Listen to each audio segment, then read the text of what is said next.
Amnesias funcionales o disociativas. Cuando la amnesia no guarda relación con daños en las estructuras cerebrales implicadas en la memoria, hablamos de amnesia funcional, psicógena o disociativa.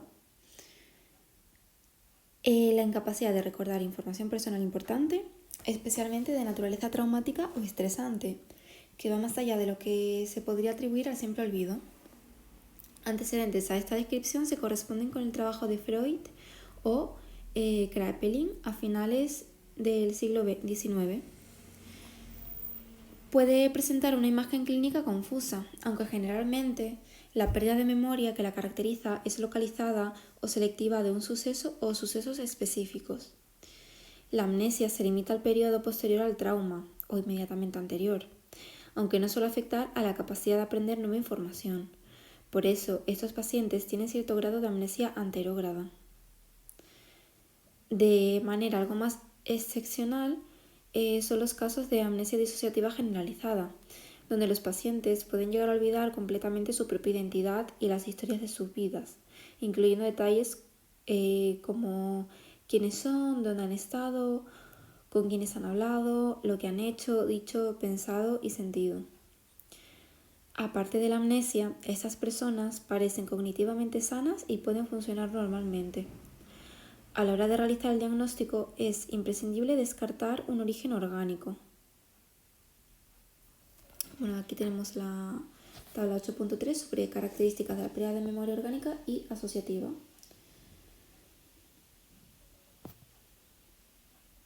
En la pérdida de memoria de origen orgánico vemos la historia médica sugiere daño cerebral, examen físico neurológico anormal, valores de laboratorio anormales, electroencefalograma y resonancia magnética normales, edad avanzada, pérdida de información autobiográfica rara, tiende a ser irreversible, amnesia anterógrada y retrógrada, habilidades cognitivas deterioradas, dificultad para codificar nuevas memorias, paciente preocupado por la pérdida de memoria y respuesta emocional basal.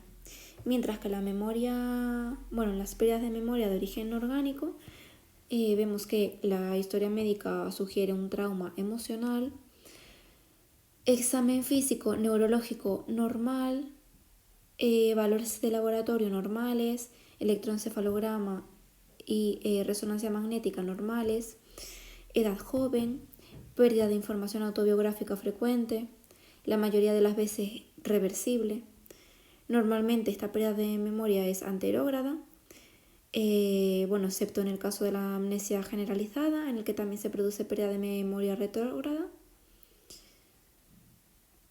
Las habilidades cognitivas están conservadas, la habilidad para codificar nuevas memorias también, paciente no preocupado por la pérdida de memoria, aumento de la reactividad emocional y tiene una alta capacidad de hipnosis y capacidad disociativa. Se han intentado identificar las redes cerebrales implicadas en la recuperación de recuerdos traumáticos. Thyssen y colaboradores estudiaron a pacientes con trastorno de estrés postraumático, TEPT, y encontraron que activaban el área de la amígdala derecha y del hipocampo cuando se enfrentaban a sus episodios traumáticos. Y este resultado indica que los recuerdos traumáticos se caracterizan por sus fuertes connotaciones emocionales. Las amnesias disociativas suelen estar desencadenadas por episodios altamente estresantes o emocionales. Por ello, el TEPT es un cuadro clínico en el que esta descripción encaja bien.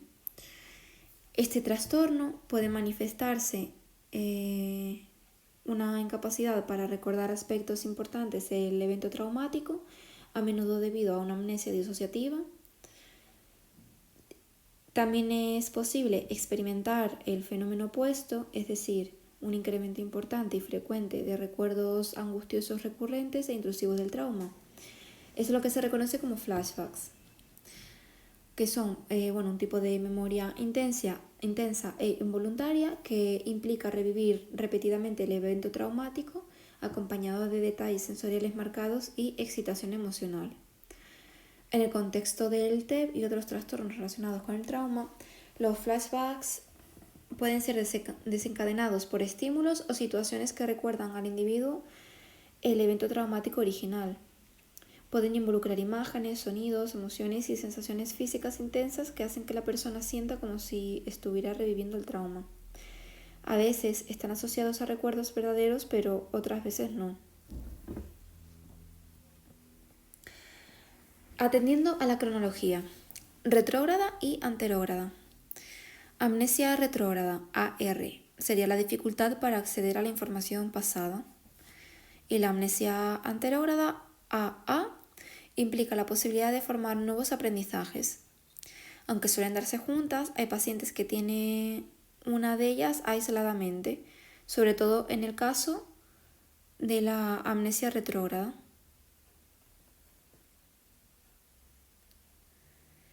La amnesia retrógrada, AR, un paciente X tiene amnesia retrógrada si muestra dificultades para recordar su pasado. Se produce un gradiente temporal de memoria en la pérdida de recuerdos que iría desde los más recientes a los más remotos, ley de Ribot. Pero los más remotos se suelen conservar incluso los casos más graves de amnesia o demencia. Dos aspectos fundamentales se suelen considerar en la AR son: primero, la naturaleza de la AR puede variar dependiendo de si se refiere a segundos, minutos u horas, días, semanas o meses, hasta un periodo de 2 a 3 años, o a una pérdida de memoria retrógrada extensa que abarca años o décadas. Aún no se ha establecido de manera precisa los límites de estos diferentes tipos de amnesia retrógrada. Las lesiones extensas en el lóbulo temporal y frontal pueden producir una importante amnesia retrógrada. Respecto a los efectos específicos de la patología aislada del diencéfalo o el lóbulo temporal medial, lesiones diencefálicas contribuyen a una amnesia retrógrada muy extensa cuando existe patología frontal concomitante y o disfunción ejecutiva. Por ejemplo, se ha visto una extensa amnesia retrógrada con un gradiente temporal relativamente pronunciado que algunos autores han asociado a un deterioro frontal en pacientes Korsakoff. La atrofia del lóbulo temporal medio, LTM, interactúa con la atrofia del lóbulo frontal y del tálamo para agravar la amnesia retrógrada en pacientes con lesiones en el lóbulo frontal o el diencéfalo.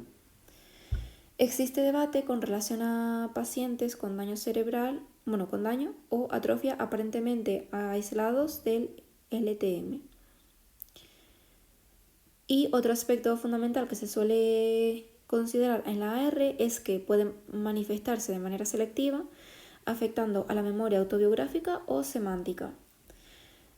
Se han empleado diversos métodos para investigar la amnesia retrógrada en pacientes neurológicos y se ha visto que el deterioro semántico es asociado con lesiones en el lóbulo temporal izquierdo, la recuperación de recuerdos autobiográficos y la imaginación visual dependen del lóbulo temporal derecho.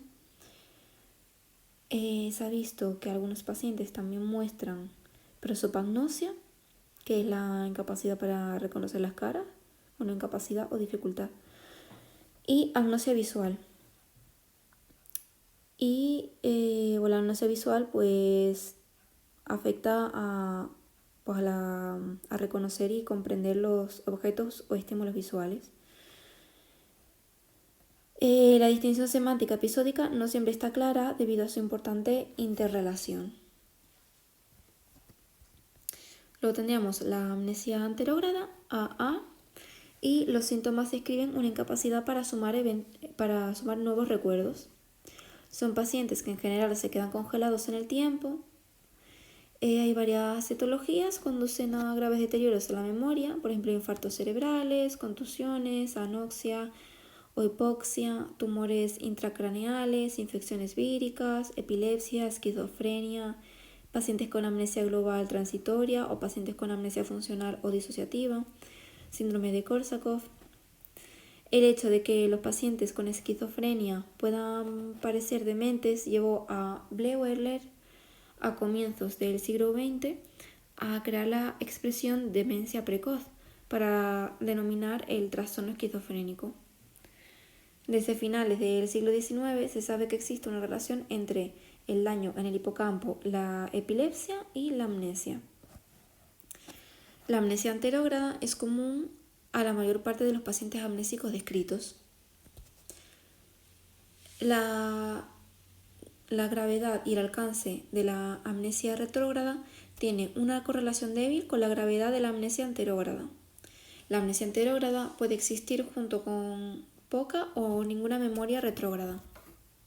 Los informes de amnesia retrógrada, que se extienden durante muchos años, siguen siendo más complejos.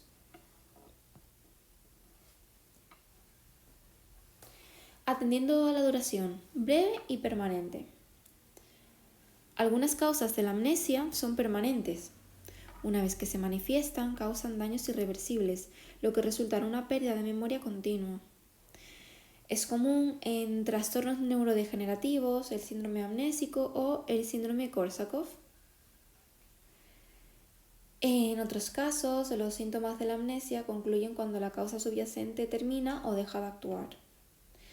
Esto permite que la función cognitiva se recupere su estado original. Puede ocurrir después del consumo de ciertas sustancias como fármacos y alcohol, terapia electroconvulsiva, crisis epilépticas o traumatismos, entre otros. Algunos casos de amnesia breve son amnesia global transitoria, amnesia postraumática, amnesia por consumo de sustancias y amnesia por TEC.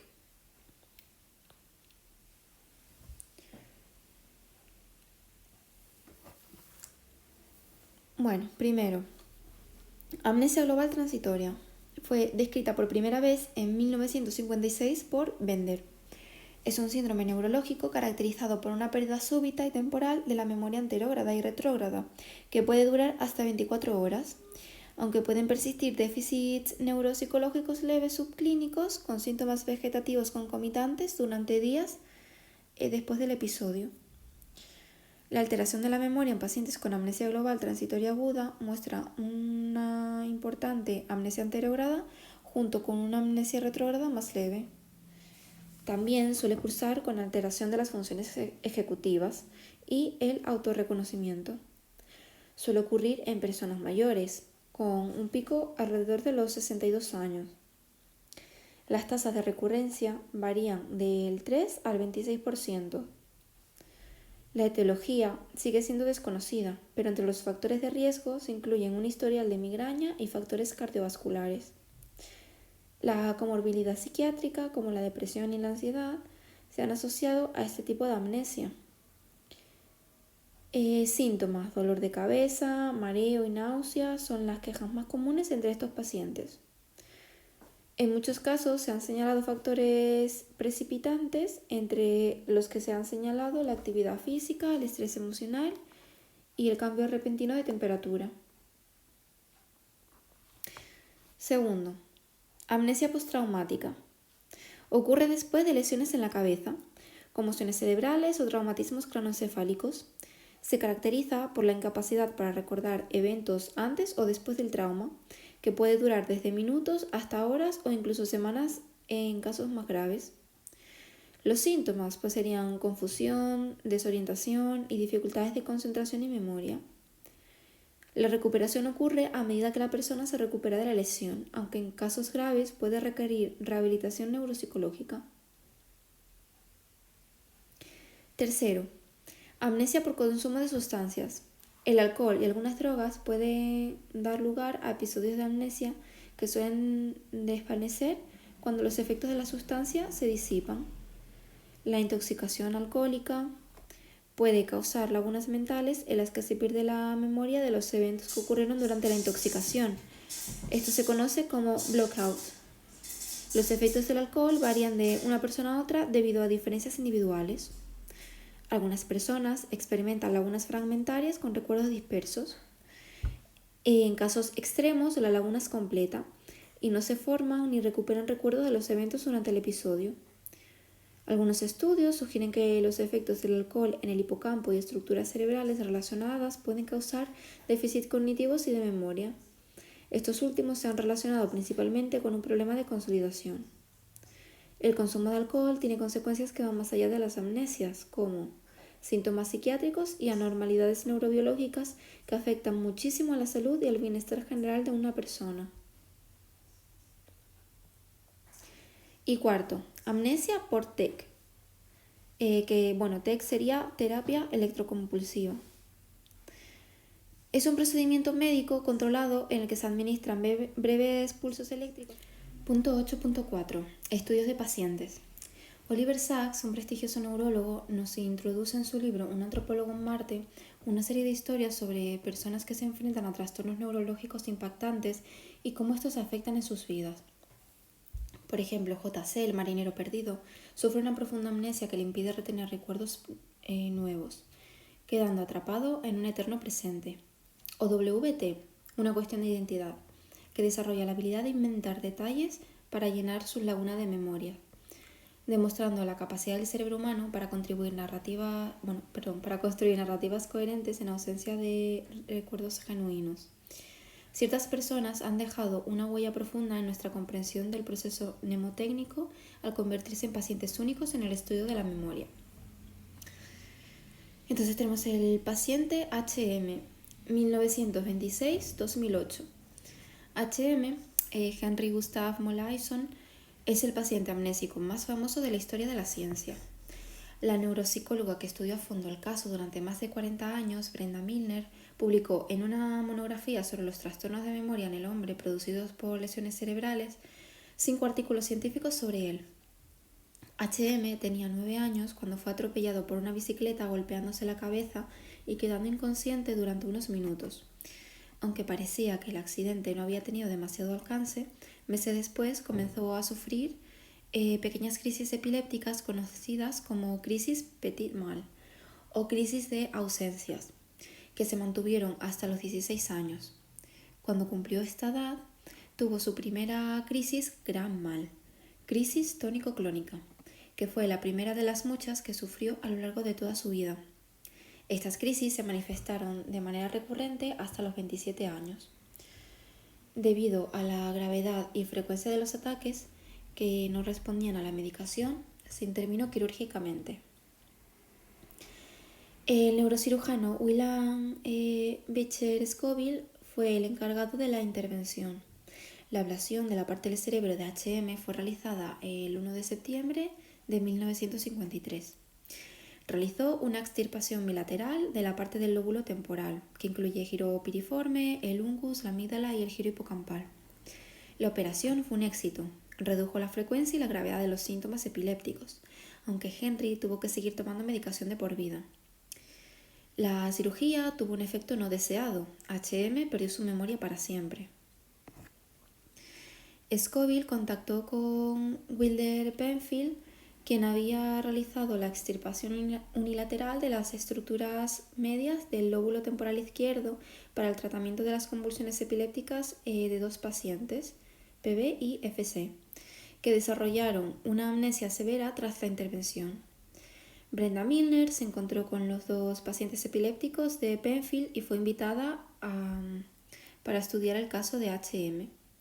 Observó que el deterioro de la memoria era bastante severo. HM no podía reconocer a las personas ni recordar encuentros previos con las mismas. Repetía lecturas y se perdía en su vecindario con frecuencia después de mudarse. Olvidaba todo casi de inmediato, aunque no mostraba déficits intelectuales o perceptivos. El propio paciente describía su estado como despertar de un sueño, cada día es único en sí mismo. El estudio de Milner sobre HM inauguró la investigación moderna sobre la memoria, destacando que la memoria es una función cerebral distinta, separada de otras habilidades cognitivas y de otros tipos de memoria, y resaltando la importancia del LTM para nuestros recuerdos. En 1957, Scoville y Milner presentaron los primeros resultados de las pruebas formales realizadas a HM. HM falleció el 2 de diciembre de 2008 a los 82 años, dejando uno de los legados más valiosos para la ciencia. La noche de su fallecimiento se realizaron muchas pruebas de su cerebro in situ y ex vivo, que mostraron por primera vez las imágenes de las lesiones de HM en su cerebro físico. Bueno, las pruebas in situ se realizaron mientras la persona está viva, ¿no? Proporcionando información en tiempo real. Luego las pruebas ex vivo se llevan a cabo después de la muerte, examinando el cerebro post-mortem para estudiar su anatomía y patología. Esta tarea resultó un desafío, especialmente al principio. Bueno, y ahí tenéis un vídeo de YouTube por si lo queréis ver. HM aprendió a dibujar en el espejo con éxito, disminuyendo el tiempo y los errores en cada intento, pero cada vez que lo hacía era una experiencia nueva para él. Las 5 décadas de evaluación neuropsicológica a HM revelaron que sufría una AA severa con una incapacidad para retener información más allá de 5 minutos de todo tipo de material. También sufría una AR que se extendía desde entre 2 y 15 años antes de la intervención, aunque aún conservaba su lengua materna, el inglés, y muchos recuerdos de su infancia. Investigaciones más recientes, sin embargo, parecen apuntar a que la amnesia retrospectiva que sufría era más severa de lo que se creía. Las pruebas de inteligencia eran normales, el lenguaje y sus capacidades perceptivas también. Su memoria a corto plazo, cálculo, habilidades motoras y aprendizajes procedimentales también se encontraban conservados. HM aprendió a realizar la tarea de aprendizaje implícito del dibujo en el espejo. Bueno, ya expliqué en qué consistía la tarea de dibujo en el espejo, que bueno, lo aprendió con éxito. Pero bueno,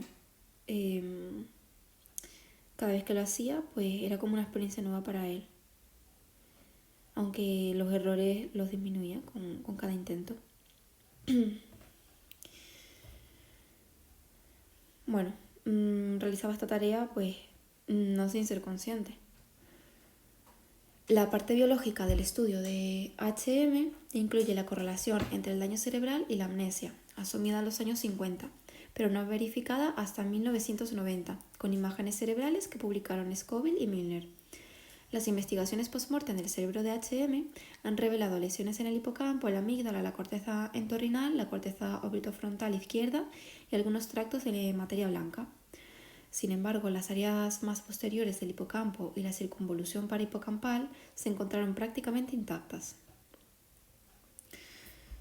Estos nuevos hallazgos reforzaron la idea de que los déficits de memoria de HM podrían, en parte, surgir de una variedad de diferentes fuentes de daño.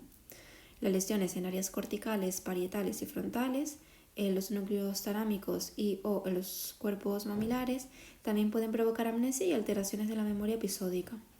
Por tanto, las lesiones crónicas en determinadas estructuras y la interrupción transitoria de las regiones prefrontales y parietales con métodos como la estimulación magnética transcraneal pueden interrumpir la memoria episódica.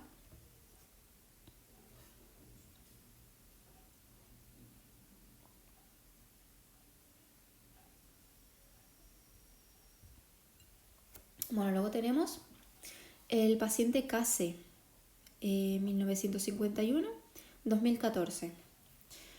El paciente Case, que Cochrane, era natural de Ontario, Toronto, y trabajaba desde los 27 años en una planta de ingeniería y fabricación cerca de su casa.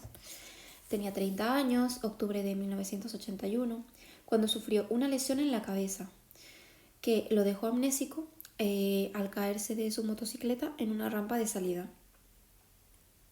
Al llegar al hospital cercano, estaba inconsciente y sufría fuertes convulsiones, por lo que fue trasladado a un hospital más grande. Tuvo que ser sometido a una cirugía neurológica mayor para extirpar un hematoma subdural del lado izquierdo de su cerebro. 72 horas después del trauma, recobró la conciencia y permaneció en la UCI un mes hasta que pudo ser trasladado a un hospital de rehabilitación en el que permaneció durante 6 meses más hasta que volvió a casa. Al realizar la rehabilitación se observó que Case leía y conversaba bastante bien y comenzaba a reconocer a sus amigos. Sin embargo, mostraba un procesamiento mental más lento. Hemiplegia, que es una condición médica que implica parálisis de la mitad del cuerpo, ya sea del izquierdo o del derecho, debido al daño cerebral. Es causado comúnmente por accidentes cerebrovasculares, traumas cerebrales u otras lesiones neurológicas. También sufría problemas visuales que afectaban al lado derecho del cuerpo. Una tomografía axial computarizada, TAC, realizada en mayo de 1982, ya no mostró rastros del hematoma, pero Cassé presentaba daños cerebrales multifocales y difusos. En julio de 1982 fue dado de alta, aún siendo consciente de su importante amnesia anterógrada. En 1983, un estudiante de psicología de la Universidad de Toronto coincidió con Cassé en un taller donde trabajaba unas horas. Le contó su caso al que era su profesor, el científico Morris Moscovitz, quien aceptó evaluar a Cassé en la unidad de trastornos de la memoria de la universidad, confirmando un patrón de deterioro severo de amnesia anterógrada. Y poco después descubrieron que Cassé tampoco podía recordar ningún acontecimiento personal de su vida pasada. Cassé fue estudiado durante 2 décadas, bastante menos tiempo que el paciente HM. Los factores en los que difieren ambos casos son innumerables, desde variables relacionadas con la lesión, como la etiología y la ubicación y extensión de la lesión, hasta la edad de inicio, pasando por la personalidad premórbida de uno y otro. A diferencia de la importante y extensa extirpación quirúrgica, pero restringida al LTM de HM, la lesión cerebral de Cassé fue el resultado de un traumatismo craneal cerrado que provocó un daño cerebral multifocal y difuso que no se puede mapear fácilmente en su perfil cognitivo-conductual. Las personas que conocían a Cassé antes de su lesión confirmaron que cualquier detalle de acontecimientos personales compartidos con él, por muy significativos que fueran, ya no formaban parte de sus recuerdos. Seguía siendo inteligente, razonaba y percibía como cualquier otra persona, pero era incapaz de revivir un pasado episódico personal e imaginar un futuro en el que él pudiera participar. Es decir, carecía de conciencia autonoética, siendo una de las contribuciones más destacadas de este estudio la idea de que el hipocampo es tan necesario para conocer el pasado, conciencia noética, como para revivirlo, conciencia autonoética. En contraste con el déficit episódico, Cassé tenía buena parte del conocimiento general del mundo, incluido el conocimiento sobre sí mismo. Podría jugar al ajedrez, aunque no recordaba ninguna de las partidas jugadas. A nivel biológico, las pruebas realizadas mostraron que el traumatismo craneoencefálico provocado por el accidente le causó lesiones cerebrales generalizadas en sus lóbulos temporales mediales, incluyendo la pérdida bilateral casi completa de los hipocampos.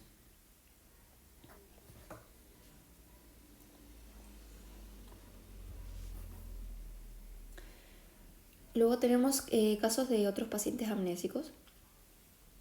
Por ejemplo, el caso de Clive Waring es el primer caso documentado de amnesia crónica en un músico que presenta 3 peculiaridades con respecto a otros casos de amnesia descritos anteriormente. Y es que, primero, su amnesia es especialmente grave, incluso su amplitud de memoria a corto plazo es de escasos segundos. Segundo, tiene una marcada amnesia anterógrada y su amnesia retrógrada abarca tanto déficits semánticos como episódicos. Y tercero, él cree continuamente que acaba de despertar y durante mucho tiempo mostró una personalidad obsesiva. Por ejemplo, estaba obsesionado con un diario de sus breves momentos de conciencia en un estado de amnesia extrema, donde anota cada nuevo despertar o reinicio de conciencia y tacha el anterior porque no lo recuerda. Y bueno, esto lo podemos ver en el documental El hombre con 7 segundos de memoria. Y bueno, su memoria se limita pues apenas a 7 segundos.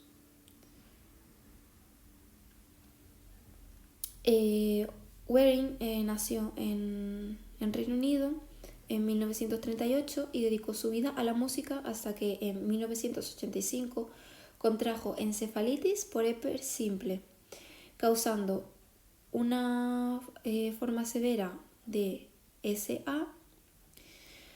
A pesar de una recuperación parcial, sufrió daños cerebrales irreversibles en el lóbulo frontal y estructuras del lóbulo temporal medio, hipocampo y amígdala, que le dejaron eternamente atrapado en un estado perpetuo de confusión y olvido.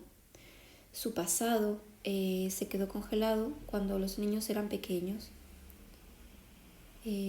Solo reconoce a su mujer, Débora, y su música.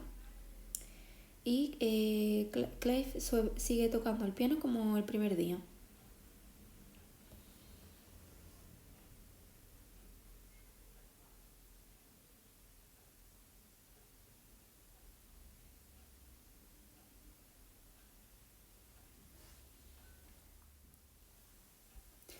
Punto 8.5. Hipermnesias. La habilidad de recordar todo fue reflejada por el escritor argentino Jorge Luis Borges en su relato corto Funes, el memorioso, que se inserta en la colección Ficciones. Cuenta el relato que el joven uruguayo Irineo Funes sufrió un accidente cuando montaba a caballo a los 19 años, quedando tullido. A cambio, adquirió la habilidad de retener con total precisión todo lo que sus sentidos le hacían llegar. Pero poseer la maravillosa capacidad de recordar todo en detalle y de manera perpetua iba acompañado de algunas dificultades. Cada percepción era para Irineo una idea única e inolvidable, por lo que generalizar y abstraer se volvían tareas prácticamente imposibles. Curiosamente, Borges no conocía nada sobre esta extraordinaria habilidad que hoy conocemos como hipermnesia o memoria superior, pero imaginó la terrible situación a la que se tendría que enfrentar un hombre con una memoria infinita. La investigación sobre individuos con habilidades de memoria excepcionales que no utilizan mnemotécnicas ha sido bastante limitada, con escasas excepciones, a pesar de que existen leyendas sobre personas con memoria excepcional desde hace siglos. Es el caso de S, una persona que, en lugar de centrarse en recordar, dirigía sus energías a intentar olvidar. O Jill Price, para quien su supermemoria autobiográfica, más que un don, era una maldición.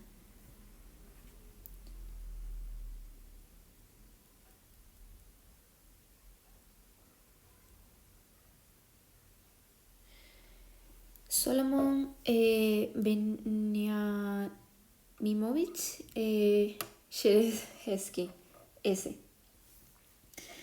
S. nació en 1896 en Torzhok, Moscú, en una familia judía y falleció en 1958. Es el protagonista del primer caso de memoria extraordinaria científicamente documentado. Fue estudiado durante más de 3 décadas por el neuropsicólogo ruso Alexander Romanovich Luria. La historia de S se inicia en los años 20, cuando este joven reportero de casi 30 años llegó al Instituto de Psicología de Moscú, donde Luria trabajaba, en julio de 1926. Fue su jefe de redacción el que lo remitió en busca de Luria cuando se percató de las extraordinarias habilidades mnésicas que tenía S. S no necesitaba tomar notas durante las reuniones ni registrar los testimonios de las noticias, pudiendo reproducirlos exactamente más tarde, palabra por palabra.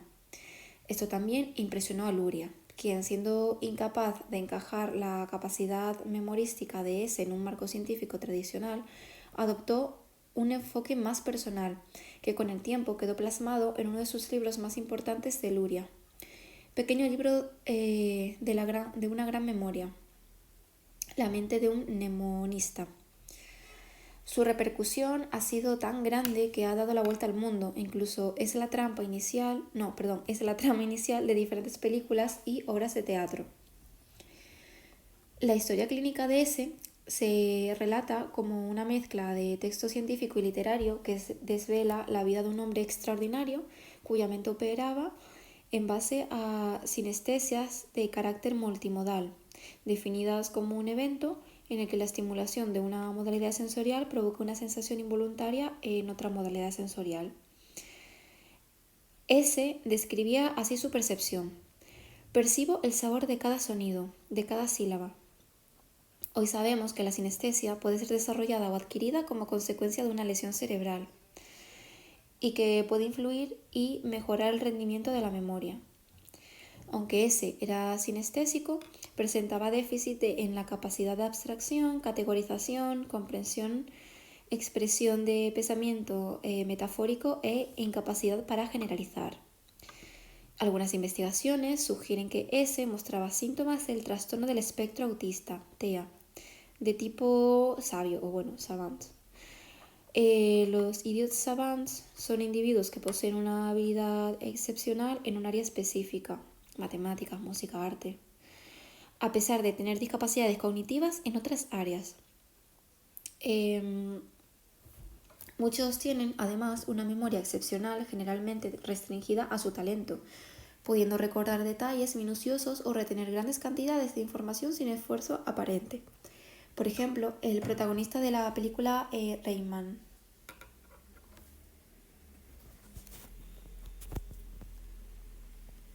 Algunas investigaciones han asociado el TEA con disfunciones en muchos sistemas neuronales.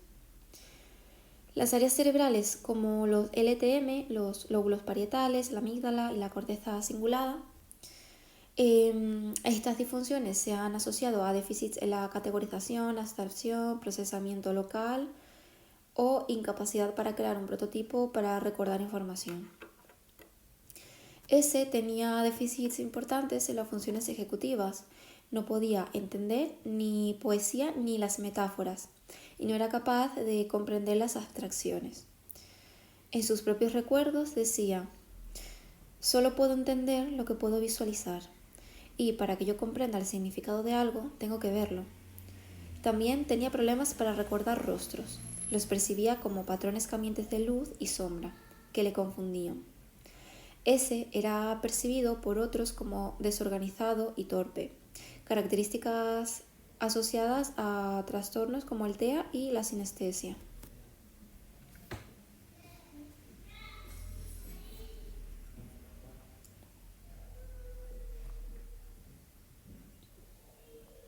Jill Price, mejor conocida como AJ, es otro caso excepcional de memoria superior documentado, aunque su superioridad es selectiva para su memoria autobiográfica, que parece no tener límites aparentes.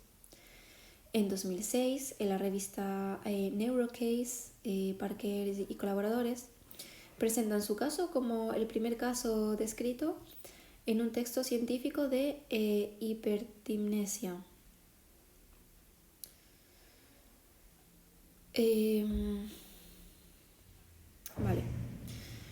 Hipertimnesia o HSAM. William James decía: si pudiéramos recordar todo, estaríamos tan incapacitados como si no pudiéramos recordar nada. Una condición para recordar es que debemos olvidar. Para AJ, recordar todo era una pesadilla y describía su memoria como automática e incontrolable. Decía: mi memoria ha gobernado mi vida. Es como mi sexto sentido. No requiere esfuerzo. Pienso en el pasado todo el tiempo. Es como una película en constante reproducción. Solía pasar todo mi tiempo pensando en fechas. Cuando escucho una fecha, la veo, el día, el mes, el año.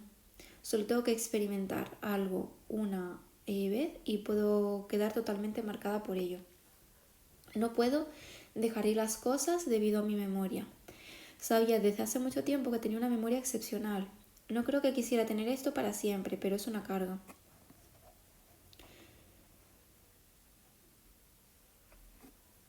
AJ nació en Levitton, en Nueva York, en diciembre de 1965.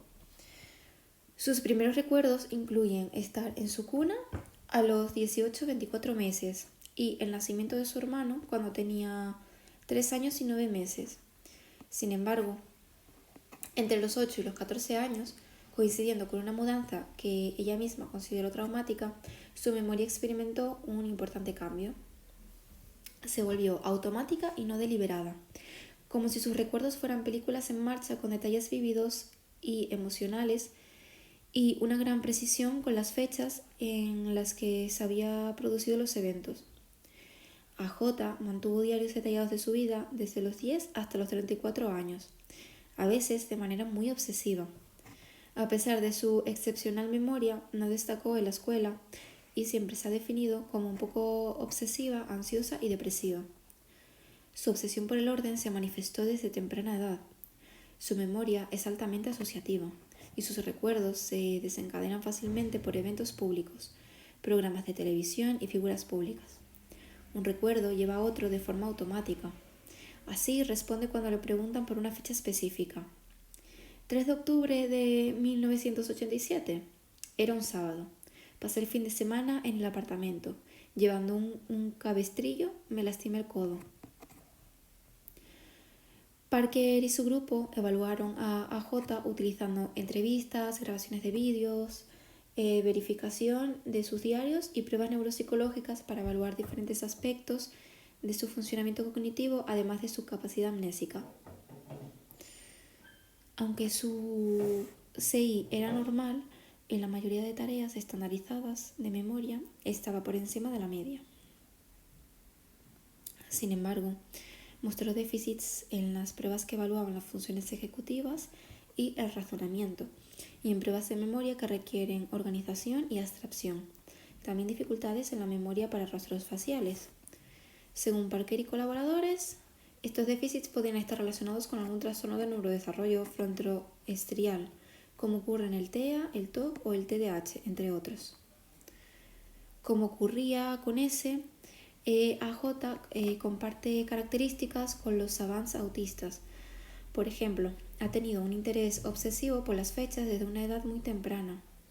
Áreas de conocimiento altamente específicas, tendencias repetitivas y obsesivas y un perfil neuropsicológico muy variable con áreas de superioridad que coexisten con áreas de déficit. En el libro La mujer que no puedo olvidar, AJ cuenta su vida con esta condición especial. Pero AJ no es la única hipertimnésica o HSAM. Sayar ha realizado una revisión de estos casos excepcionales para el recuerdo de eventos personales y públicos, y algunos resultados derivados de los estudios conductuales y neuroanatómicos apuntan a que la hipertimnesia y el TOC podrían tener un mecanismo subyacente común.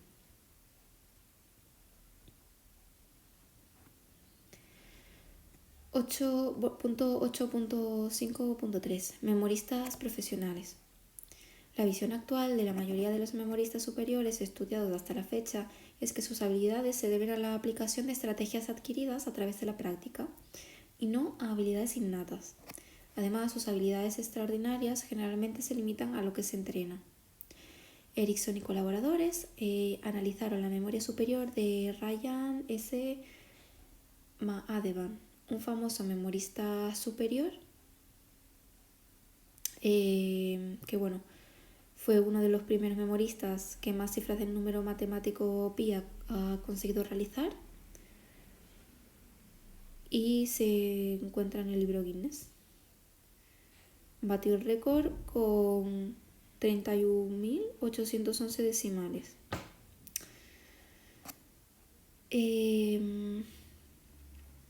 Pues encontraron que su excepcional habilidad para los dígitos estaba mediada por técnicas de codificación aprendidas que adquirió durante casi 1000 horas de práctica memorizando la constante matemática. Chaolu, también recitó el número pi, incluso llegó al doble que Madevan. Utilizaba distintas estrategias para memorizar los decimales de pi.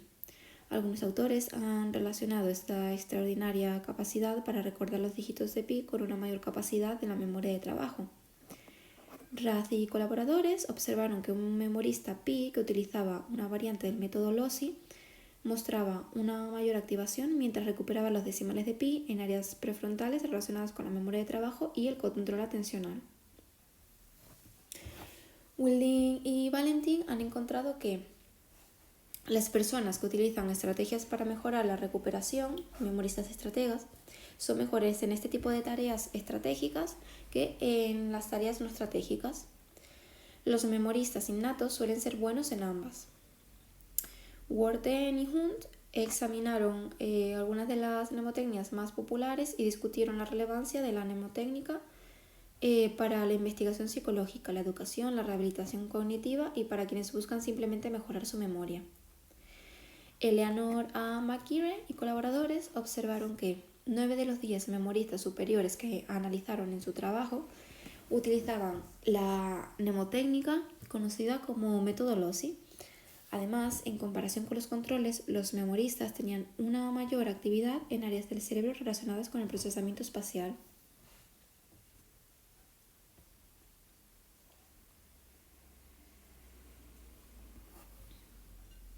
Punto 8.6. La memoria durante el ciclo vital. Dos fenómenos relacionados con el funcionamiento de la memoria suscitan un gran interés: la amnesia infantil y los olvidos cotidianos.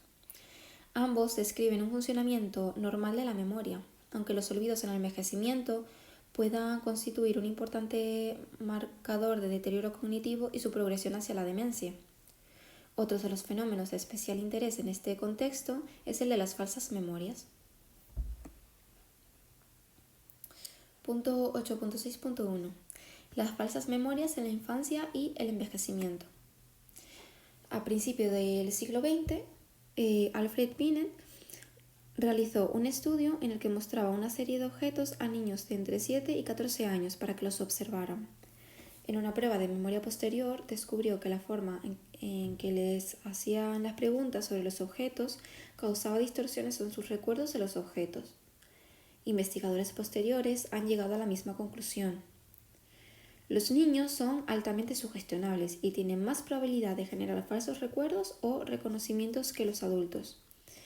Esta susceptibilidad parece estar relacionada con la edad y con el tiempo transcurrido entre el evento y el relato. A mayor tiempo, mayor distorsión.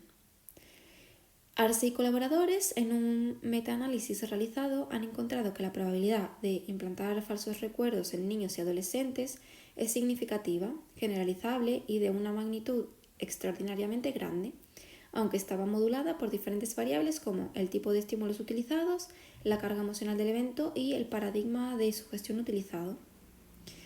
Respecto a si los niños son más o menos susceptibles que los adultos a los falsos recuerdos en la tarea de RM, los resultados son más contradictorios. Algunos estudios informan que los adultos son más propensos que los niños a los falsos recuerdos producidos por las listas de RM. Otros encuentran tasas similares de FM en niños y adultos. Y los hay que encuentran una probabilidad mayor de falsos reconocimientos en los más pequeños en comparación con los adultos. Cana y Cortese encontraron en niños de 8 y 9 años una proporción mayor de recuerdos falsos respecto a los verdaderos que los adultos, solo cuando las listas DRM se presentaron de forma oral, pero no cuando la presentación fue visual. Concluyeron que los niños dependían más de la información sublesical de la información específica del ítem que los adultos al leer listas. Por tanto, tienen menos probabilidad de activar la palabra crítica a través de asociaciones léxicas. Es posible que se deban tener en cuenta las diferencias en el procesamiento de la información durante la codificación entre niños y adultos. Otros factores, como la longitud de las listas, la repetición, también podrían ser relevantes para explicar las discrepancias encontradas. Respecto a los adultos mayores, parece que es más probable que estos recuerden falsamente eventos que nunca ocurrieron o que recuerden peor los detalles sobre eventos que sí ocurrieron. Uno de los paradigmas más utilizados para investigar los falsos recuerdos y reconocimientos en personas adultas mayores ha sido el paradigma de RM. A pesar de que las tasas de reconocimiento verdadero pueden ser comparables o menores en jóvenes y mayores, los mayores son más propensos a reconocer erróneamente las palabras críticas relacionadas. Ciertas manipulaciones del paradigma de RM, por ejemplo, repetición de los elementos, procesamiento de oraciones, efecto de la modalidad visual o auditiva, que disminuyen falsos recuerdos en adultos jóvenes, no lo hacen en mayores. Por ejemplo, presentar 3 veces durante la codificación las palabras estudiadas en lugar de una vez reduce los falsos recuerdos en adultos jóvenes, pero los aumenta en adultos mayores. Skinner y Fernández encontraron esto mismo. Un grupo de adultos jóvenes y otro de mayores estudiaron algunas listas del paradigma de RM 3 veces, mientras que otras listas solo una vez. En ambos grupos, la repetición de las palabras condujo a una mayor tasa de reconocimiento de las listas repetidas. Y en el grupo de jóvenes, la repetición de las listas disminuyó la tasa de reconocimiento falso. Los mayores fueron más propensos a reconocer falsamente las palabras críticas que estaban relacionadas con listas que habían sido vistas 3 veces en lugar de una vez. De manera similar, introducir elementos de RM en el contexto de una oración que converge en el significado de la palabra crítica, por ejemplo, el niño cansado se tumbó en la cama, en comparación con el procedimiento estándar de presentar los elementos como una serie de palabras solamente, por ejemplo, cama, reduce las tasas de falsas memorias en los jóvenes, pero no en los mayores. La presentación de las palabras de RM visualmente reduce los falsos recuerdos y reconocimientos en jóvenes, pero no en adultos, aunque presentar los elementos de RM como imágenes en la codificación reduce los falsos recuerdos en ambos. Smith y colaboradores justificaron que los mayores codifican pocos detalles sobre la forma visual de la palabra, siendo peores que los jóvenes para recordar información de la fuente sobre haber estudiado visualmente las palabras que sobre haberlas visto acompañadas de imágenes.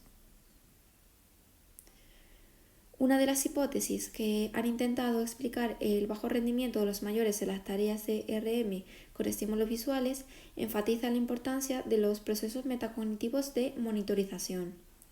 La codificación de imágenes permite a las personas utilizar una estrategia de recuperación, conocida como heurístico de distinción, por la que los individuos pueden rechazar elementos como los señuelos críticos que no generan recuerdos de la información pictórica esperada. Los mayores no se beneficiarían tanto como los jóvenes de esta estrategia.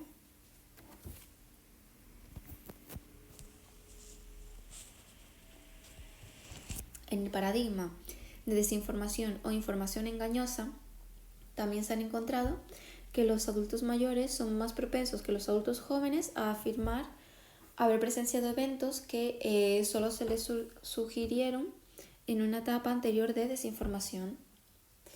Uno de los efectos más interesantes es que hay formas de reducir los errores de sugestionabilidad de los mayores. Por ejemplo, si en lugar de utilizar pruebas de recuerdo o reconocimiento simplemente se pregunta sobre lo que han visto, los errores de sugestionabilidad disminuyen tanto en jóvenes como mayores. La entrevista cognitiva podría ser adecuada facilitando inicialmente que el entrevistado reinstaure mentalmente el contexto del evento para recordarlo después desde diferentes perspectivas.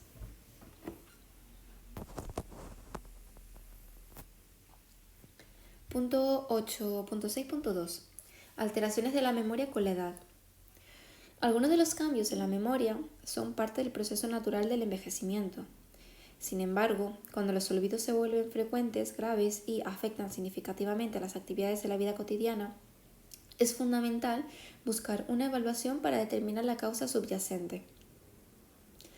El aumento de los olvidos diarios, especialmente cuando se producen de manera relativamente brusca en relación con el funcionamiento previo, podría ser un indicador de deterioro cognitivo, DC.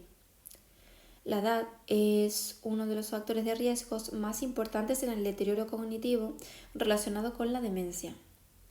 Es importante monitorizar el deterioro de la memoria en las primeras etapas del deterioro cognitivo ligero, DCL, ya que puede ser un indicador clave de la progresión a demencia. Los estudios longitudinales que han evaluado la memoria al inicio del estadio de deterioro cognitivo ligero y han observado su evolución a demencia señalan que la memoria episódica y la memoria de trabajo especialmente muestran un deterioro significativo muchos años antes del diagnóstico de demencia, seguido de un rápido deterioro justo antes de la conversión a enfermedad de Alzheimer. Además, los patrones de deterioro de la memoria difieren de otros dominios cognitivos, como el lenguaje y las funciones ejecutivas, que muestran un declive más gradual o se mantienen estables durante más tiempo.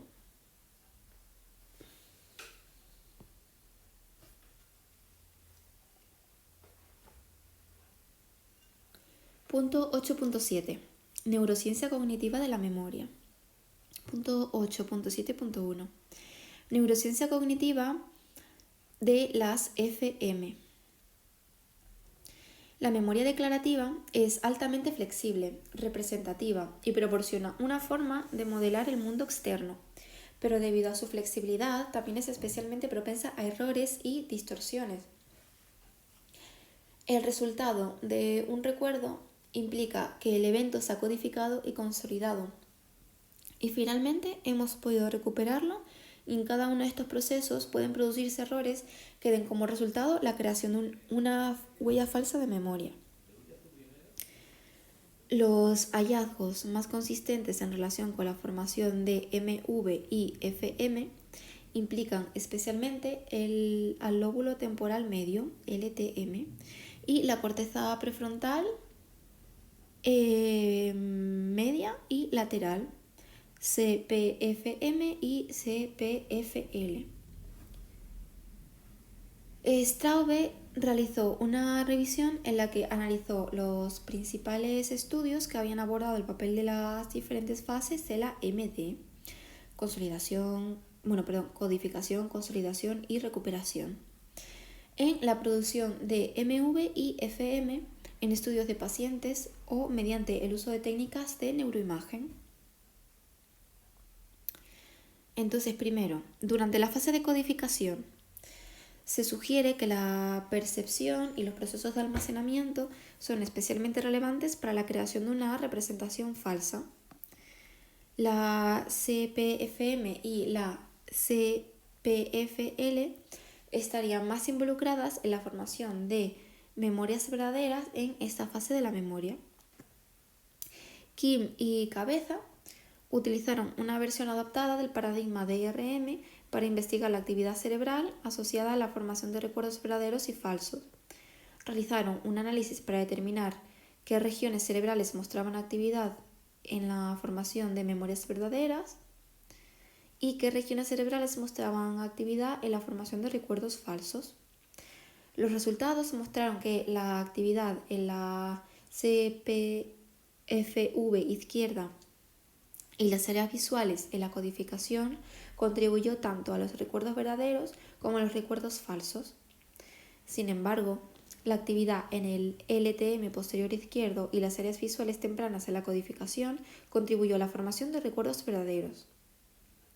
Segundo, en la fase de consolidación, los falsos recuerdos pueden crearse especialmente debido al sueño y a información engañosa post-evento, interferencia retroactiva.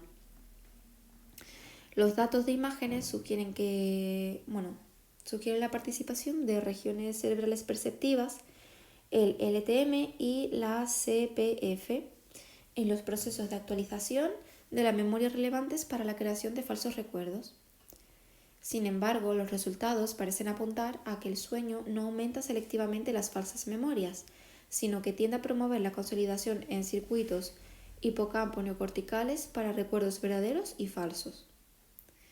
La interferencia de otros materiales también es importante en la creación de falsas memorias durante la consolidación. En un estudio utilizando el paradigma de la desinformación, Ocado y Stark, en la fase 1, presentaron a los participantes de su estudio 8 viñetas para que las estudiaran. En la fase 2 volvieron a estudiar las mismas viñetas, pero con cambios en algunos detalles que servían como desinformación o información engañosa.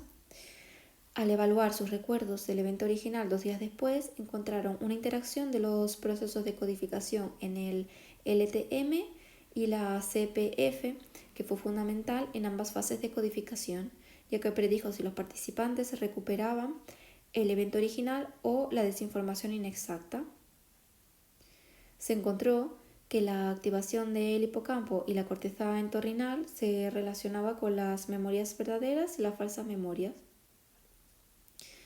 Durante la fase de evento original, fase 1, la actividad en el hipocampo izquierdo y la corteza perirrenal fue mayor para los recuerdos verdaderos que para los falsos, mientras que durante la fase de desinformación, fase 2, la actividad en esas áreas fue mayor para los recuerdos falsos que para los verdaderos. Tercero, En la fase de recuperación hay más controversia.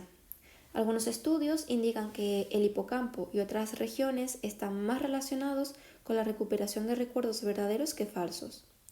Se asume que el hipocampo contribuye a la memoria constructiva, lo que a veces tiene como resultado la producción de falsos recuerdos debido a la recombinación incorrecta.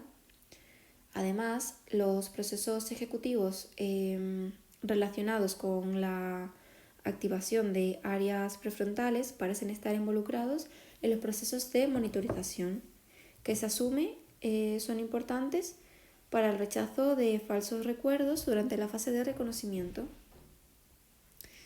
En esta fase, las regiones cerebrales perceptivas, el LTM y la CPF, se involucran en la creación de recuerdos. Los estudios de neuroimagen durante la recuperación han mostrado un aumento en la actividad neural en regiones de la CPFM y CPFL durante el reconocimiento falso. Estudios con pacientes con daño en la CPF y pacientes con cerebro dividido muestran tasas muy altas de falsos reconocimientos. Sugieren que la CPF juega un papel importante en los procesos de monitorización relacionados con el reconocimiento falso. Una vez que se produce la activación y esta se propaga, es necesario un proceso de monitorización que permita a los individuos hacer atribuciones sobre la fuente de la activación para discriminar los elementos activados que se estudiaron de los que no se estudiaron. Durante la monitorización, los procesos ejecutivos podían desempeñar un papel importante a la hora de verificar la precisión de los recuerdos. Los estudios de pacientes amnésicos con el daño en el LTM han producido hallazgos contradictorios. En tareas tipo DRM, las tasas de falsas alarmas de los pacientes amnésicos a las palabras críticas suelen ser más bajas que las de los controles. Sin embargo, pacientes amnésicos con síndrome de Korsakoff muestran tasas de confabulaciones muy elevadas. Similar a los pacientes con daños en el LTM, parece que los pacientes con demencia tipo Alzheimer también muestran una reducción de las falsas memorias en el paradigma DRM. Los estudios de neuroimagen sobre el reconocimiento falso también revelan una notable superposición de las regiones cerebrales activadas durante el reconocimiento verdadero y falso. Se ha sugerido que la única diferencia entre las memorias verdaderas y las falsas memorias podría ser el grado de información perceptiva sensorial en el reconocimiento. Algunos estudios muestran una mayor actividad para las memorias verdaderas que para las falsas memorias en regiones del cerebro relacionadas con la percepción.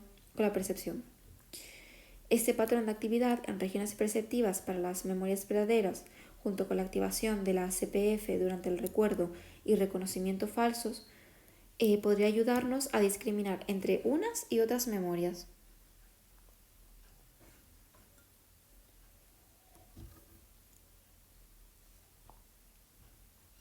Punto 8.7.2. Neurociencia cognitiva de las hipermnesias. HSAM.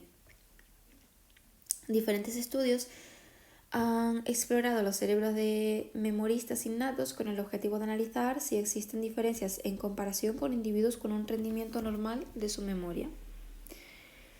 Leport y colaboradores evaluaron el rendimiento de diferentes individuos con HSAM. Utilizaron una selección de 10 fechas aleatorias a partir de las cuales los participantes tenían que identificar el día de la semana, el evento ocurrido en esa fecha y un recuerdo autobiográfico. Los participantes también realizaron la prueba de amplitud de dígitos o pares asociados y los resultados mostraron que los HSAM rindieron mejor que los controles en todas las condiciones de la prueba de fechas, pero similar a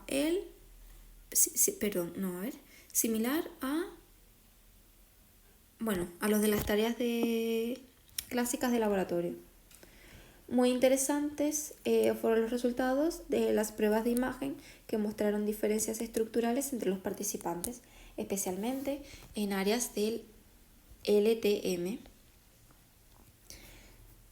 Santangelo y colaboradores exploraron mediante IRMF a 8 adultos jóvenes con HSAM y a 21 controles.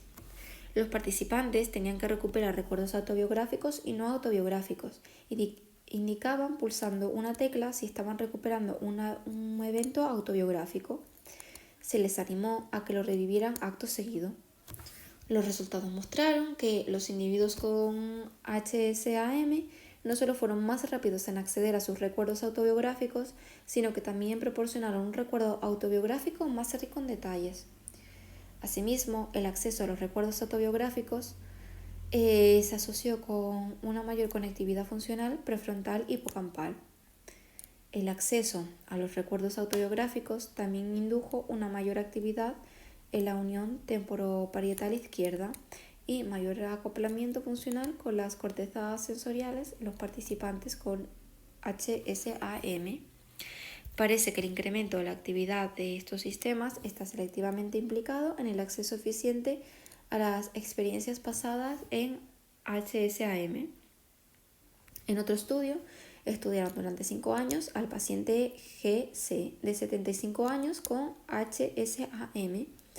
Completó el cuestionario de eventos públicos y el cuestionario de fechas aleatorias, obteniendo puntuaciones similares a un grupo de jóvenes con HSAM. Con una media de 32,5 años y 3 desviaciones estándar por encima de los participantes controles. Las imágenes cerebrales funcionales durante la recuperación de recuerdos asociados con fechas al azar durante la recuperación de recuerdos pasados activaban una amplia red de regiones prefrontales y temporoparietales, activaciones que fueron mayores cuando la evocación de recuerdos se asociaba con una calificación de vivencia más baja, lo que sugiere un mecanismo compensatorio en HSAM.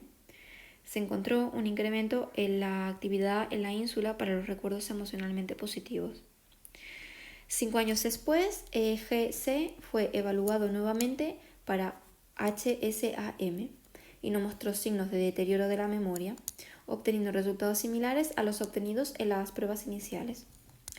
El caso de GC sugiere que el rendimiento de HSAM puede manifestarse sin un declive aparente en el envejecimiento fisiológico. Bueno, y con esto damos fin al tema 8.